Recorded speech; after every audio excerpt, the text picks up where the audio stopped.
Os livros contam a história dos santos como a maçonaria quer que sejam os católicos hoje. Católico de paróquia, que não sabe de nada. Então, os santos, os livros contam como nasceu o santo tal.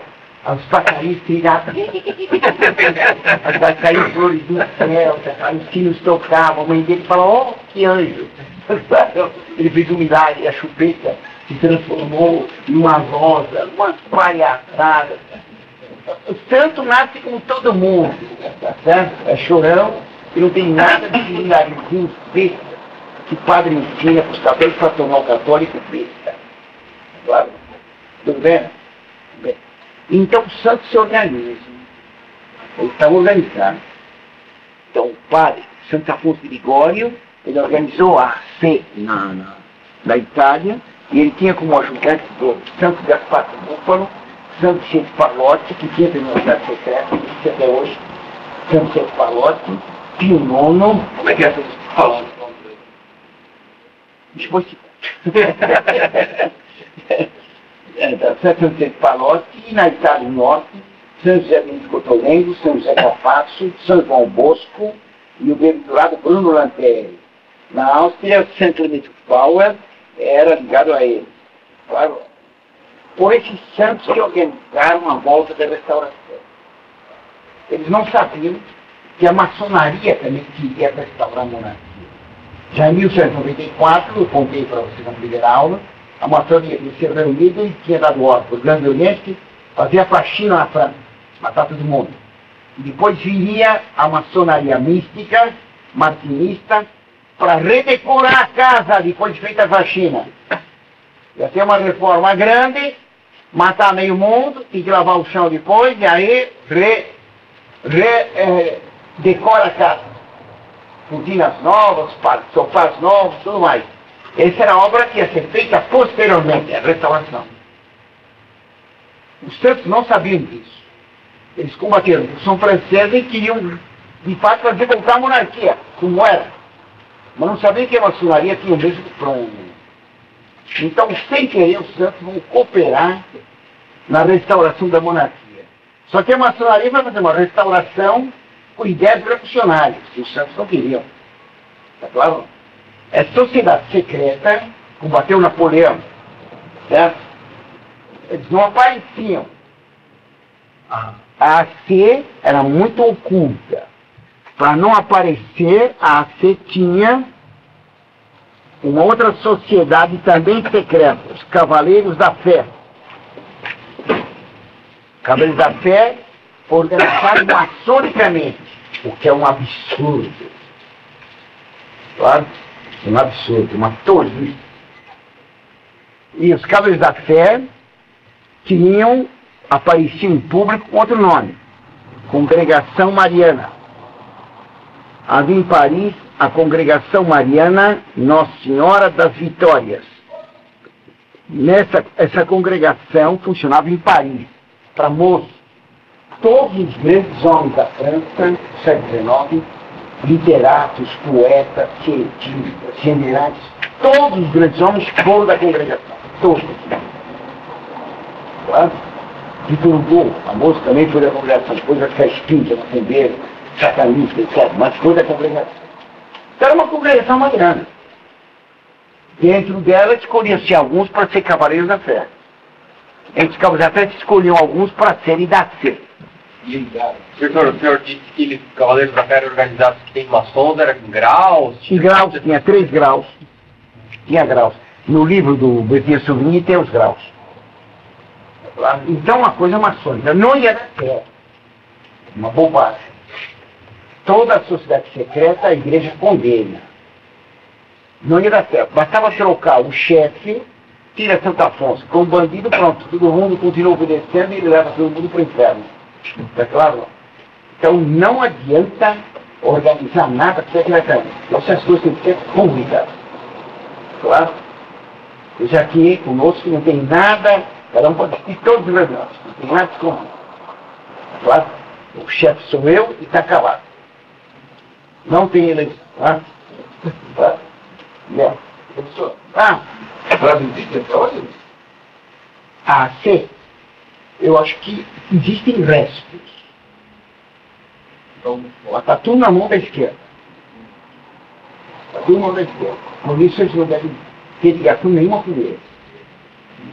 Se existir, eles vão nos combater. Durante. Bem, então foi os congregados que foram a Bordeaux e fizeram a manifestação, viva o rei! O prefeito era amigo dos Cavaleiros da Fé, tirou bandeira, viva o rei, pessoal. Tinha 10 lá, história normal, todo mundo, viva o rei, viva o rei, viva o rei! O povo também, viva o rei! É muito fácil fazer uma manifestação. O povo é uma besta. Entendeu? O povo é que nem gado. Você solta o gado, faz um barulhinho, o gado desinvesta, arrebenta tudo. Assim é o povo. Vem na torcida política, não tem para atender. É só dar um grito, pronto. Desinvesta todo mundo. Está claro? Então, uma coisa mal feita. Eles fizeram isso. E usar, que era uma besta também, acreditou que o povo queria a volta do rei e deixou voltar o rei. Claro. O rei que ia voltar era Luís XVIII. O conde de Provence, irmão de Luís XVI, que tinha sido guilhotinado na Revolução Francesa. Então, quem faz o primeiro vivo rei? Quem faz o vivo rei? Primeiro, que tira o chapéu? O prefeito de Bordeaux, que era ligado, amigo dos Cavaleiros da Fé. Foi encarregado dele estar na carruagem, tirar a bandeira e gritar vivo rei. Tá certo? Todo mundo gritou vivo rei, pronto.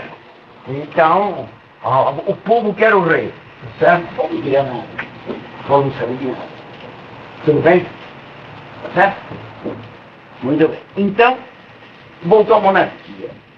O rei desembarcou na Bélgica e então foi recebido lá por 2 maçons tremendos. Talleyrand,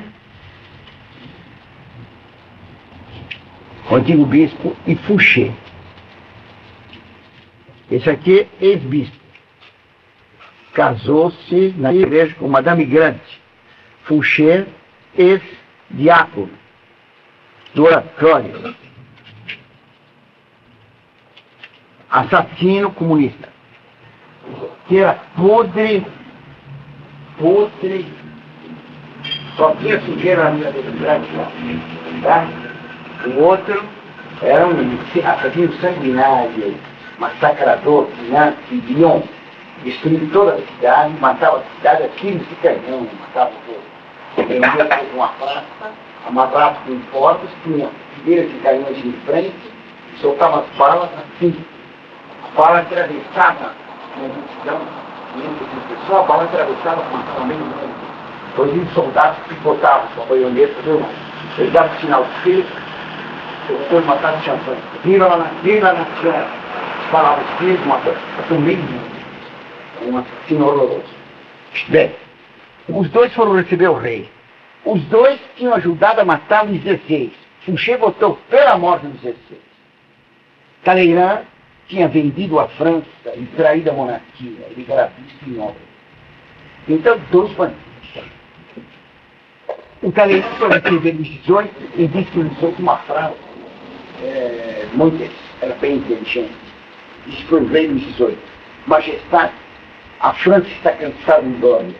Temos um pouco de honra. Napoleão trouxe uma glória para a França enorme. Conquistou, venceu 500 batalhas. Mas não era honrado. O rei não tinha conquistado batalha nenhuma. A frase, então, muito bem feita. Majestade, a França está cansada de glória. Dê-nos um pouco de honra. Uma coisa que eu tá certo? Depois, os 2 se apresentaram ao rei em Paris. O Fouché era inimigo de Talleyrand. O Fouché era aleijado. Eles foram falar com o rei, braço dado. O Talleyrand mancando, se apoiando no braço do Fouché. Saíram os 2 ministros, um das relações exteriores, outro ministro do interior. Está surgindo. Quando eles saíram, um príncipe falou: eis lá o vício apoiando-se no crime. Os 2 estavam nisso. Quer dizer, 2 assassinos da Revolução Francesa são ministros principais da monarquia. Não é absurdo. Agora, não é absurdo.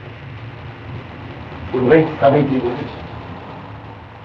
Então, a restauração foi um fracasso, porque ela foi minada desde o começo por um rei que não tinha nenhuma doutrina católica, era ateu, que adotou ministros revolucionários e aceitou uma constituição revolucionária. Ele voltou à monarquia, mas com a Constituição da Revolução. Havia deputados, senadores, eleições, claro. Teria liberdade de religião, todas as religiões iguais, está claro não? O Vaticano II triunfante lá dentro, está claro? Todas as leis da Revolução Francesa estavam lá. O constitucionalismo, a liberdade de religião, a igualdade de direitos, etc.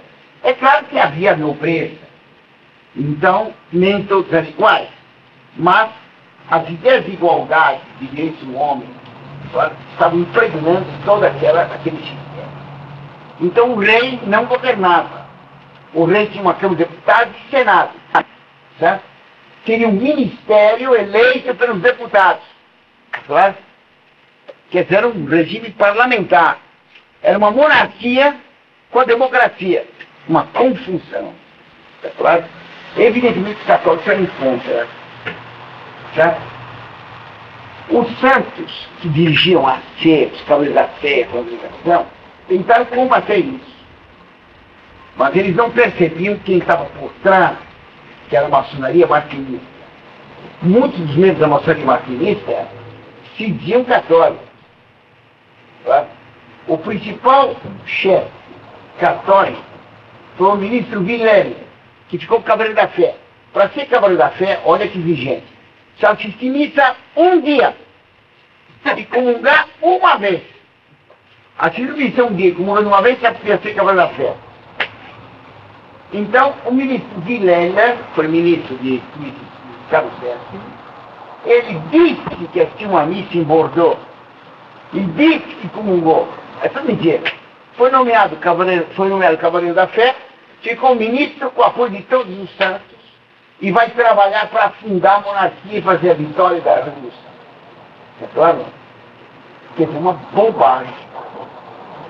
Quer dizer, uma sociedade que tem como regulamento para ser membro, tem que comungar uma vez. O que é isso? Judas comungou uma vez, não foi? Judas comungou. Fez a primeira comunhão. Não sei. E nem de Jesus Cristo imediatamente. Ele fiquinha no braço. É claro, né? Eles não adianta nada, é uma bobagem. Certo? Os santos com o tempo vão ver que tudo isso aqui foi uma trapaça colossal. Eles vão se retirar exatamente em 1830, quando acaba a restauração. Aí aparece Nossa Senhora na Rua de Baixo e começa aparições marianas. Nossa Senhora de Fátima, Nossa Senhora de Lourdes, perdão, Nossa Senhora da Rua de Baixo, Nossa Senhora de Lourdes, Fátima. Essas três datas, 1830, 1846, 1917, estavam ligadas. Então, quando fracassou a restauração, aparece Nossa Senhora na Rua de Baca, dando a medalha milagrosa, aquela medalha que vocês conhecem, certo? Não? Então, há uma ação direta de Deus aí na história, mas os santos se retiram, nunca mais os santos, a partir de 30, se meteram na política. Dom Bosco vai se retirar inteiramente. Tá? Aquele Santos, naquele tempo, ele que soprou, ele Pio IX. Mas ele vai se retirar dessa ação política para perceber que havia uma maçonaria católica que tinha infiltrado na fé e que, em vez da vitória para a igreja, deu vitória para uma monarquia fajuta, desculpe o termo, que é um termo grosseiro, uma monarquia falsificada, cheia de erros democráticos. Está claro? Tudo bem? Até aqui tudo bem? Ótimo. A restauração, então, foi um fracasso. A primeira parte, com Luís XVIII, Luís XVIII fez a vitória completa da ser revolucionário. Ele fez, o grande ministro dele foi um que chamado Decazes. Luís XVIII não tinha filho. não podia ter filho. Estava cheio de amantes, inclusive a sobrinha dele, amante dele, mas ele não teve nunca filho. Claro. Então, a monarquia morreu com ele, ia passar para Carlos X, que tinha 4 filhos. Nenhum dos filhos tinha filhos. Claro? Só esse aqui, o Duque de Berry. Os outros não tinham filhos, doença. Claro? Então a monarquia estava morrendo. O Duque de Berry, ele era um rapaz muito valente e era muito homem. Claro? Não valia nada, tinha amantes, etc. Então ele podia ter filhos. O Descartes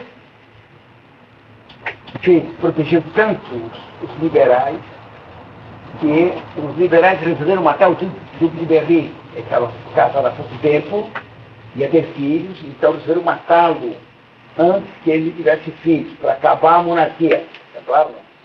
Ele foi morto, eu creio que foi em 1820, foi morto em teatro.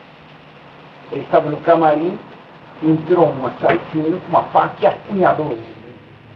Ele foi levado para dentro do teatro, quando tiraram a faca, começou a perder muito sangue. É claro, ele vai demorar algumas horas para morrer. Ele pediu que não se matasse o assassino, se perdoasse o assassino. Morreu muito bem, se confessou, morreu muito bem. Quando morreu, então se pensava que a monarquia tinha acabado, não tinha mais descendentes. Porque já que não tinham filhos, não tinham filhos, acabou. A mulher dele, a duquesa de Berry, que era muito moça, então ela pensou, eu estou esperando uma criança. O senhor Bolsonaro disse, logo será mentira, sabe? É falso. Então, fizeram sobre ela uma vigilância brutal. Eu digo que ela ia se amaziar com qualquer um ter um filho. Tá? Então, mantiveram uma vigilância contínua sobre ela, mas de verdade ela estava grávida. Tá certo? E depois de 9 meses, se queria muito que nascesse um menino. Certo? E depois de 9 meses, nasceu o menino, filho do Duque de Berry. Tá certo? Henrique V. Tá certo? Chamado Dieudonné, dado por Deus. O Henrique ficou então a esperança da monarquia. Ele vai ser eleito rei em 1870. Era comunista. Comunista. Graças a Deus não conseguiu tomar o poder e foi embora para a Alemanha, não é caso de contar agora aqui. Foi uma graça de Deus ele desistiu, porque era um comunista. Mas então, esse rei teve que mandar embora o Descartes por causa do assassinato de Berry. Para mandar embora o Descartes foi um custo, eu contei agora há pouco, as cartas em que ele mandava o Descartes embora, chorando, meu filho, meu bem, coisa desse tipo, meu amor, etc. Era uma declaração de amor horrorosa, um velho de quase 80 anos, apaixonado por o Descartes, que tinha 20 e poucos, 30 e poucos. O Descartes maçom, né? Então, uma pena. Ele acabou morrendo, tendo deixado a situação bem destruída. Um poder que ele recusou se confessar na hora da morte, que era de acabar com essa palhaçada da religião católica. Então, a morte dos 18 foi um bem enorme. Tá? Subiu então cada vez. Quando digo quando era atuar. Quanto mais velho ficava, melhor ele era. Na juventude ele tinha um aspecto de triste e contrifado. Agora ele é um homem magro, alto, muito fino, muito delicado, o cabelo todo branco, e fundado muito bem. Ele não era inteligente, e nunca soube governar. Tá? Mas era um símbolo de bem muito grande. A primeira coisa que ele fez que ser coroado em Reims, como todos os reis. Em 1899, ele quis ser coroado em Reims. Então ele estabeleceu a coroação. A coroação existiu na França desde o ano 500. certo? O primeiro rei francês foi Clovis.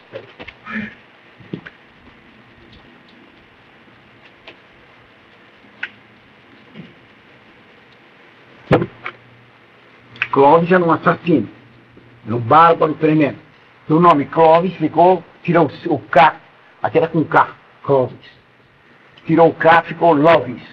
Daí Luís, certo? Clovis e Luís é a mesma coisa, entendeu? Ele foi convertido por Saint-Rémy, casado com uma princesa católica, Santa Clotilde. E Saint-Rémy sabia que ele padronizou uma da minha música. Então fez ele casar com a Santa Clotilde, que ia dar um jeito na cabeça do Clovis. Clovis era um assassino brutal. Certo? Ele teve um filho com Clotilde e não queria que batizasse. Quer que batize? Não. Quero. Não. Quero. Quem ganhou? Ela. Foi batizado. A criança morreu logo. Está vendo? Se tivesse entregue para os deuses, não teria morrido. Teve o segundo filho. Batiza ou não batiza? Quero batizar. Ele, não. Eu quero, mas eu não deixo. Mas eu quero. Batizou a criança. Aí ele ficou doente. Vai morrer. Não morreu. Numa primeira batalha que teve contra os alemães, o Clovis estava perdendo a batalha. Os guerreiros dele estavam fugindo por todo lado.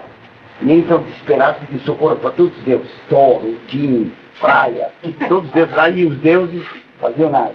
Ele lembrou da mulher dele que um Deus que não lembrava muito. Ixi, como é o nome daquele? Foi esquecendo o Deus que na hora.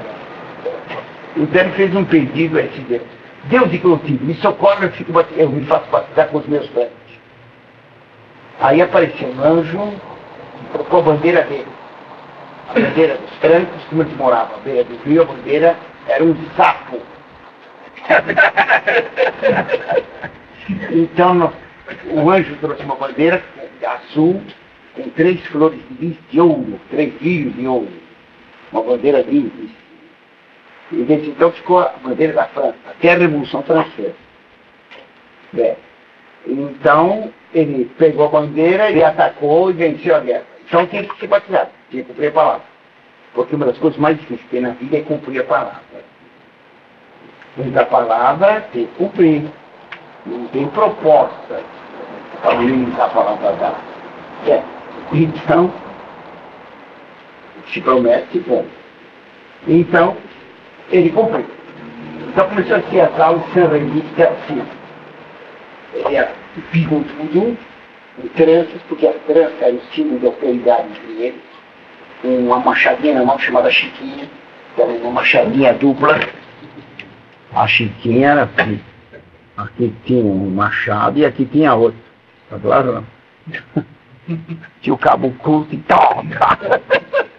Bem, então, ele contava a história de Cristo e o Clovis batia a luz no chão. Por que eu estava no Calvário com os meus santos? A história ia ser diferente. Tá claro? Quando ele entrou a primeira vez na Catedral do Rennes, ele entrou, ele não podia entrar na igreja sem ser batizado. Quando ele entrou, viu que era muito bonito, ele falou, pai, eu estava ali, aqui é o céu? Eu falei, não, aqui é só o caminho. Então ele foi coroado rei, e Saint-Rémy quis fazer com ele, no ano 500, o que o profeta Samuel fez com o rei Saul, com o rei Davi. Ungir o rei. Ungir o rei quer dizer passar óleo bento nele. Um óleo, quando passa numa espada, não deixa o ferro cair em contato com o ar, então não enferruja. Separa o ferro do ar. Ungir o rei é separar o rei do fogo. Assim como o óleo separa o ferro do ar, separa o rei do fogo. Então, o Saint-Rémy foi batizado, enrolou as tranças dele no braço, puxou a cabeça para baixo e para batizar. Quando batiza uma dupla, tem que saber pé, a bacia de água e fica com a cabeça virada, mostrando essa veia, que era a veia que os sacerdotes cortavam no altar, tá? Porque o batismo significa morte. Então puxou a cabeça dele, se abaixa a cabeça, se dobra o tiro. Queima o que adorava, adora o que queimava. Queima os deuses e adora Cristo. E depois quis ungir o rei. quando pegou os óleos do Crisma, não tinha mais óleo. Então, contra uma lei medieval, que apareceu uma pomba trazendo uma ampola de vidro com óleo dentro. Sabe, ele pegou aquela ampola com aquele óleo e ungiu a cabeça de cobre, as mãos, os pés, o peito e as costas. Então, todos os reis da França eram ungidos. Quando o rei da França era ungido, ele ficava com o poder de curar doenças da pele. Então, o rei, depois da sagração, era levado lá da catedral e trazia doentes que tinham doenças da pele. Então, lepra, eritipela, todas as doenças de pele que são sempre muito nojentas. O rei tem que abraçá-los, os doentes, e dizer: o rei que toca, Deus te cura. E dava uma moeda de ouro para o doente. E muitos doentes eram curados. Quando o rei João II, o bom, foi preso na Inglaterra, os doentes ingleses corriam atrás dele para mexer neles. Muitos eram curados. Então, sempre os reis sagrados eram curados. O rei Carlos X, em 1824, quis ser coroado. Os revolucionários furiosos, a maçonaria furiosa, que nem hoje está furiosa com Bento XVI. Ele forçou, tinha que ser a coroação. Fez a coroação. Foi sagrado e depois foi levado para abraçar os doentes. Claro. Então, isso aí deu uma raiva enorme, porque era restaurar não a monarquia junto com a democracia, com deputados e senadores, mas a monarquia como era modernidade, a monarquia religiosa, um rei que acreditava ser possível fazer milagres por dom de Deus, não por ele ser santo. Depois ele fez várias outras coisas. Ele quis devolver todos os reis da igreja, que a maçonaria tinha roubado. E já dá uma confusão muito grande. Uma confusão muito grande. Porque tem que tirar terra, que muita gente tinha comprado de outro, e ia ser uma confusão. Então o rei resolveu deixar a terra para a igreja. Tinha de deixa para lá, mas quis dar para a igreja uma indenização. Então foi botada uma lei de indenização para a igreja pela perda das terras. É claro que a maçonaria ficou uma fera com isso, que devolvia dinheiro para a igreja. A lei de indenização dava para a igreja pouca coisa, mas dava. Era um ato de justiça. Embora fosse uma quantia pequena, era um símbolo. Claro, a igreja foi roubada e o governo francês devolvia dinheiro para a igreja. Essa indenização era ilusória, era simbólica, mas a maçonaria compreende os símbolos, então ficou irritadíssima por isso.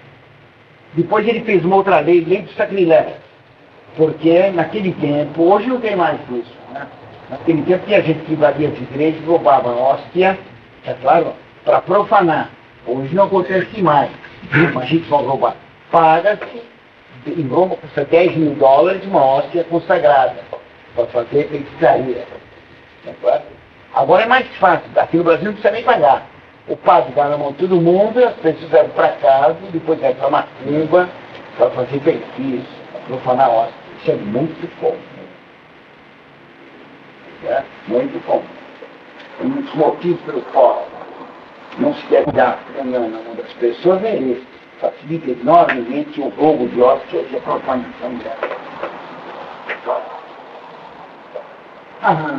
A lei do sacrilégio condenava não a morte, mas a prisão longa os que profanassem. Ninguém foi nunca preso, nem ninguém foi nunca condenado. Mas bastaram essas 3 leis para apresentar Carlos X como sendo o inimigo da Revolução. Ele era. Tá claro? Mas ele queria restaurar a monarquia antiga, mas não podia. O que o coitado pensava fazer era estar na monarquia como era de Carlos X, uma monarquia absoluta. Isso é mesmo, porque o monarca absoluto era um monarca tipo imperador romano. A monarquia para restaurar é a monarquia feudal. Essa que devia ser restaurada. E que o rei tem um poder limitado pela igreja e pelos privilégios do povo. O rei não é um ditador que pode fazer o que bem entenda. O rei na França tem um poder extremamente limitado. Bem, esse dia eu posso explicar isso para você. Então o coitado não sabia que era se voltar à monarquia medieval. Tá certo? Que ia voltar à monarquia absoluta em 1614. Era um erro grave. Os ministros que ele tinha, todos incompetentes. O principal dele, Polignac, que era um tipo horrível. Outro, Guilherme, que é aquele que entrou, os cabos da fé, assim disse uma vez só. E que, na verdade, era um traidor. Claro? Tudo bem? Então, o governo da restauração não restaurou coisa nenhuma. Quem fez a restauração de verdade, quem estava por trás desse movimento, era a maçonaria martinista. Eu contei que ela restaura o homem de acordo com vou fazer o homem voltar para o estado de Adão antes do pecado. Certo?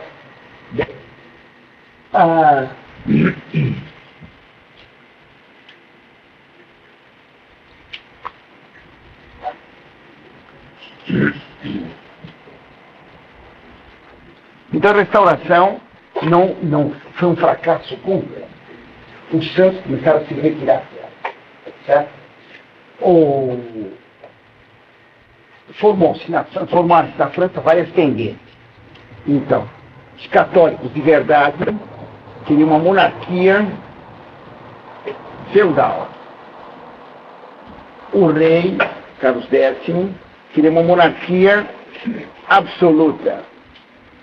Outros queriam uma monarquia constitucional, com constituição, liberdade de religião, deputados, senadores, etc.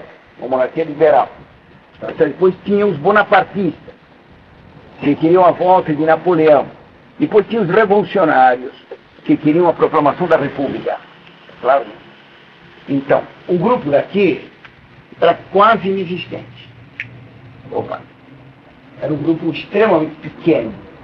Só os santos na Itália que tinham compreensão disso. Era muito pouco. Então, Bosco, Padre Dantero, muito pouco. A maior parte queria monarquia absoluta. Outros queriam monarquia. Isso aqui tudo é liberal complexo. Né? Isso aqui todos liberais. Todos favoráveis à Revolução Francesa. Certo? Tudo bem? Ó. Em 1815, quando voltou a monarquia, foi feito, quando os aliados tomaram Paris, foi feito em Viena o Congresso de Viena. O Congresso de Viena nunca se reuniu embaixadores de todo mundo para ver como repartiam as terras da Europa depois da derrota napoleônica. Certo? Só se dançava, fazia a festa. Talleyrand, representante da França. Junto com o Congresso de Viena foi feita a Santa Aliança. A Santa Aliança era a aliança dos monarcas contra a Revolução Francesa. Os reis contra a Revolução Francesa. O chefe da Santa Aliança era Czar. Então pertencia à Santa Aliança a Rússia, a Inglaterra, a Prússia, que é a Alemanha de hoje, e a Áustria. A Santa Aliança, ela dizia que era contra a Revolução Francesa e contra o liberalismo. Quem defendia a Santa Aliança era Madame Krugner. O czar apoiava o que ela dizia, e eram as ideias da maçonaria mística, da maçonaria martinista. Então a Santa Aliança contrariamos. Ela vai ter mesmo uma Revolução Francesa com arma. Só. Então ela vai determinar o seguinte: no país que houvesse uma revolução liberal, mandavam tropas lá para acabar com a Revolução Francesa que voltava. Claro, vai fazer isso na Espanha em 1820, quando o coronel Diego vai proclamar a República, certo? Diego, e estabelece uma República na Espanha. Então a cidadania manda tropas lá e acaba por Diego. Claro. Tudo bem? Faz a mesma coisa na Itália, faz a mesma coisa em outros países da Europa. Aqui na América, quando começaram a independência, todos os liberais maçônicos, a Santa Aliança pensou em mandar tropas para a América, acabou não conseguindo. Qual era o erro da Santa Aliança? O erro era querer combater o liberalismo só com canhões, só com tropas. Não adianta. Uma ideia se combate com argumentos.